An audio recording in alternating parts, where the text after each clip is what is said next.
ఏంటి నమస్కారం. నమస్తే అమ్మా. పోలీస్ కదా. నమస్కారం. సంతోషం అమ్మా.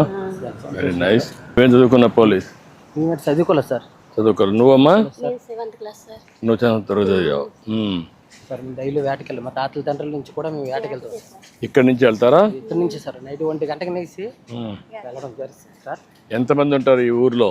ఊర్లో 600 కుటుంబాలు ఉన్నారు సార్. ఎంతమంది వేటకి పోతారు? 600 కుటుంబాలు కూడా అందరూ పోతారు సార్. ఇంటికి ఒకరు పోతారా? అందరూ పోతారు. ఇంటికి ఒకరా? ఇంటికి ఒకరు, ఇద్దరు, ముగ్గురు ఉంటారు సార్. ఇద్దరు ముగ్గురు కూడా ఉంటారా? ఈ మధ్య కాలంలో కొంచెం ఇవన్నీ పడవలు వచ్చిన తర్వాత మీకు అన్ని కమ్యూనికేషన్ పెరిగిన తర్వాత ఇంకా యాక్సిడెంట్లు ఎక్కువ అవుతున్నాయి, తగ్గాయా? తగ్గు సార్. మామూలుగా తగ్గే కొంచెం జరుగుతున్నా సార్. ఇంకా కూడా ఉన్నాయి. ఈ మోటార్ బోట్ల మీద మాత్రం ఇప్పుడు ఈ టైంలో మాత్రం రప్పుకుంటారు సార్. ఈ టైంలో బాగా రఫ్గా ఉంటుంది. రప్పుకుంటారు సార్. రప్పుకునేటప్పుడు వెళ్ళేటప్పుడు ఏంటంటే మనకి నష్టపరం జరుగుతుంది సార్. పర్టికులర్ టైంలో ఎక్కువగా సీ రఫ్గా ఉంటుందా? అంటే సీని బట్టి ఉంటుందా, డేని బట్టి? గాలి వల్ల ఎక్కువ రఫ్గా ఉంటుంది సార్. దాన్ని బట్టి ఏంటంటే మేము వెళ్ళడానికి చాలా ఇబ్బంది పడితే ఒక్కోసారి బాల్తో కొట్టదు సార్. స్టెప్ బాల్తో కొట్టడం వల్ల దెబ్బలు కూడా తగులుతుంది సార్. దాన్ని బట్టి ఏంటంటే మాకు ఫిషింగ్ హార్బర్ ఉంటుంది సార్. అదేమా ఇప్పుడు రెడీ అయిపోతుందమ్మా. తొందరగా రెడీ అయిపోతుంది. చేస్తున్నాం.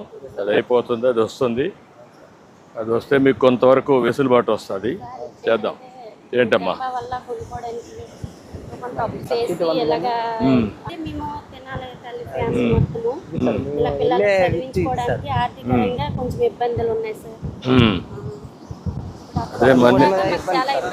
అదేమ్మా అన్ని కనుక్కోవడానికి వచ్చాను. అన్ని విషయాలు కనుక్కొని ఏ విధంగా పరిష్కారం చేయాలి, ఏం చేస్తే మళ్ళీ మీ జీవితాల్లో మార్పు వస్తుంది, మీ కష్టాలు తీరుతాయని కనుక్కోవడానికి వచ్చాను.